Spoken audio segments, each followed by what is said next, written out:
नमस्कार मित्रांनो, मी योगेश सोलंकी. माझ्या ऑफिशियल चॅनलमध्ये आपलं सगळ्यांचे स्वागत आहे. आज आपण आलो आहोत बोरजच्या गावाबाहेरचा जो नाला आहे त्या नाल्याजवळ आलो आहोत. आपण बघितलं असेल की दरवर्षी हा नाला फक्त पाऊस आल्यानंतर 2 तासात वाहून नेतो.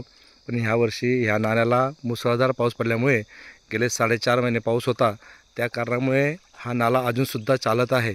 आपण बघतोय की आज डिसेंबरची 18 तारीख आली तरीसुद्धा हा नाला सुरू आहे.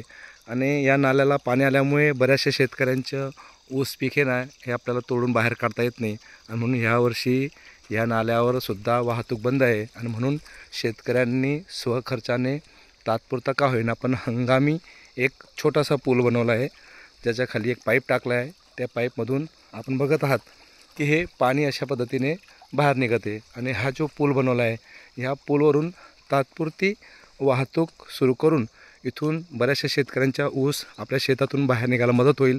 आणि म्हणून या हंगामी पुलाच्या माध्यमातून हा ऊस बाहेर निघेल. आणि अजूनसुद्धा ह्या नाल्याला चांगल्या पद्धतीने पाणी सुरू आहे. आपण बघू शकाल, बघा, हा तो नाला आहे जो बोरच्या गावाबाहेरून सतत वाहत आहे अजूनसुद्धा.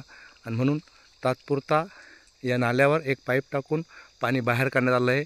आणि आजूबाजूचे जे शेतकरी ज्यांच्या ऊस शेतात उभा आहे, त्यांच्या ऊसाला ह्या नाल्याच्या पाण्याच्यामुळे आपल्याला बाहेर माल काढता येईल.